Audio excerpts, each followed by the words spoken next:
mbifurije gutangira weekend yanyu neza cyane. Amakuru ya Cekatele mu gihugu cy'Ubutaliyani, La Gazzetta dello Sport yatubwira ati Mirase c'est dit jamais vu, ibi bintu ntibyigeze bibaho. Mirase ikaba yagiye muri Europa League mu gihugu cya Portugal gushaka turu ya nyuma ibajyana group stage n'ikipe ya Rio Ave. Batsinze igitego cya mbere, ikipe irakishyura bajya mu minota 90 irarangira, bongeraho 30.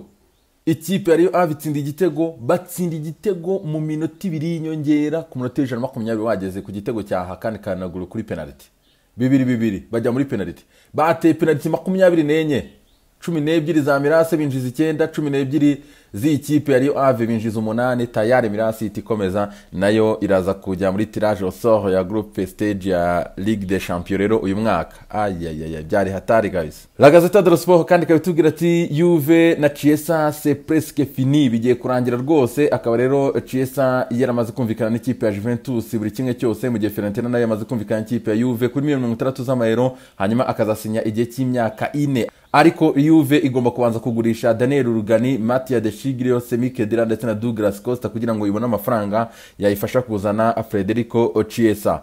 Tuttosport ikabigaruka rero kuri tirage ya Ligue des Champions ivuga ati Messi vs Cristiano Ronaldo. Akaba rero ikipe ya Juve iri mu itsinda rimwe na Barcelona, Dinamo Kiev ndetse na Ferencvaros. Akaba rero arizo kipe ziri mu itsinda rimwe rero. Akaba ari show time kabisa. Kinyamakuru kitubwira ko Klopp rero afite test ikomeye cyane ya Gasperini, bagomba kuba bari mu itsinda rimwe rero na Ajax Amsterdam ndetse na Midtjylland, biravuga Atalanta ndetse na Liverpool.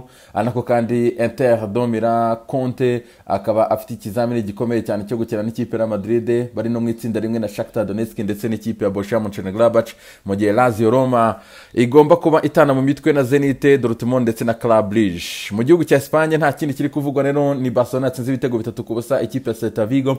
Akaba Ansu Fati yatsinze igitego, hanyuma umuvandimwe witwa Olaza aza kwitsinda kuri touche Messi yarahinduyemo gatoya cyane akoraho aritsinda, hanyuma Sergio Roberto aza kubatsinda igitego mu minota ya nyuma. Ikinyamakuru kitubwira ati rero Ansu Fati kabisa yongeye gufungura tableau, uyu mujene muto cyane atsinda ibitego 3 muri match 2.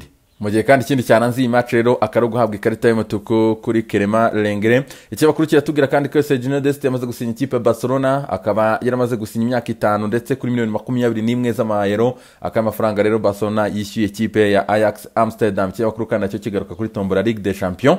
Ikinyamakuru Marca nacyo cyagarutse rero kuri tombola Ligue des Champions kivuga ati Real Madrid, Barcelona, Atletico Madrid na Sevilla mugomba kutuzana igikombe uyu mwaka muri iki gihugu, mugomba gutangira mufite imbaraga nyinshi cyane. Aka rero kigaruka kuri iyi tirage au sort kirangira kivuga ko rero yagenze neza cyane mu by'ukuri kandi irimo competition ikomeye cyane. Twakije mu gihugu cy'Ubwongereza, Daily Express katubwira ko Spurs yarashe Max 7, akaba arimo hat-trick rero ya Harry Kane ndetse na Giovanni Lo Celso atsinda ibitego 2. Akaba rero ari ikipe ya Tottenham Hotspur yihanangirizaga bikomeye cyane Maccabi Haifa ibitego 7 byose kuri 2. Ikinyamakuru kandi kivuga ko Tottenham Hotspur rero habwa amahirwe yo kuzatwara iki gikombe. Ariko kandi Daily Express igaruka ivuga kuri Carabao Cup ubwo Liverpool yanganyaga n'ikipe ya Arsenal ubusa kubusa, baza gutera penalty ikipe ya Arsenal yinjiza 5 kuri enye ikipe ya Liverpool. Anako tombora ise iba rero Manchester City kaba yamaze gutombora Arsenal, Everton tombora Man United, Brentford tombora Newcastle, Stoke tombora ikipe ya Tottenham Hotspur. Daily Express ikaba garutse kandi ku magambo ya Guy Southgate. Akaba rero Mourinho yaravuze ati Guy Southgate rwose agomba guproteja Kane, ati ni umukinnyi ukeneye kuruhuka, ati yakagombye kumuruhutsa, ibintu byose yivugisha utuntu nk'utwo ngutwo, ariko bikaba byarangiye Guy Southgate amuga ati rero mukipinge fit ahubwo ku bwacu, ni wowe ugomba kumureberera, ntago twege tukwiye kurera Kane mu ikipe y'igihugu, ahubwo ni wowe ugomba kumurerera ikipe y'igihugu, muproteje ahubwo mbere yuko ntumerera nabi. Ikinyamakuru The Sun kikaba cyagarutse rero kuri article hano ndende cyane rero kivuga kuri Jadon Sancho na feto yayo y'ikipe ya Man United. Kikaba rero gisoza iyi nkuru mu by'ukuri kivuga ati rero Man United nihesha agaciro mu by'ukuri, ireke kwisebya imbere y'abantu, niyishyura amafaranga Dortmund $108 z'amapound. Akaba amafaranga rero Dortmund itegereje yuko Man United yakishyura. Hasigaye iminsi 3 uyu mukinnyi bamuhize kuva umwaka ushize Sami ishize kugeza ngo barambagiza, hasigaye iminsi 3 rero bikongera bikabapfana. Rero ikinyamakuru kivuga ati mureke kwisebya, The Sun ikaba yagarutse kandi ku magambo ya Ben Chilwell ngo yabwiwe n'umurejande w'ikipe ya Chelsea witwa Ashley Cole, akaramubwiye ati uzapfiri baje kabisa, uzitange mu buryo bushoboka cyane. Ashley Cole akaba yakinye kuri gatatu y'ikipe ya Chelsea mu myaka yashize, mu gihe kandi Pep Guardiola avuga ati Ruben Diaz ni akazoza k'ikipe ya Manchester City, ni umukinnyi ushobora kuzakina imyaka 7-8 muri iyi kipe. L'equipe ikavuga ati rero creme y'abongereza, akaba rero cyagarutse ku itaje au sort ya Ligue des Champions, kivuga ati abafaransa mu matsinda kabisa atoroshye cyane bahura n'abongereza. Akaba rero Paris Saint-Germain iri mu itsinda rimwe na Manchester United, mu gihe Rennes iri kumwe na Chelsea, mu gihe Man City iri kumwe n'ikipe Olympique Marseille. Amakipe atatu y'abafaransa rero akaba ari kumwe n'abongereza muri Ligue des Champions. Ikinyamakuru L'Equipe kikaba kitubwira ko Nasser El Khelaifi yatangiye kwinjira muri deal yo kwishakira Houssem Aouar nyuma yuko ikipe Arsenal iri kubigendamo biguru ntege, yishyura amafaranga make cyane. Rero uko Arsenal itaranageza na bid ya $40 ikaba rero ikipe y'abavandimwe ya Lyon iri gushaka $60 rero Nasser El Khelaifi ikipe Paris Saint-Germain rero akaba ashaka kwinjira muri dossier yakizanira uyu musore.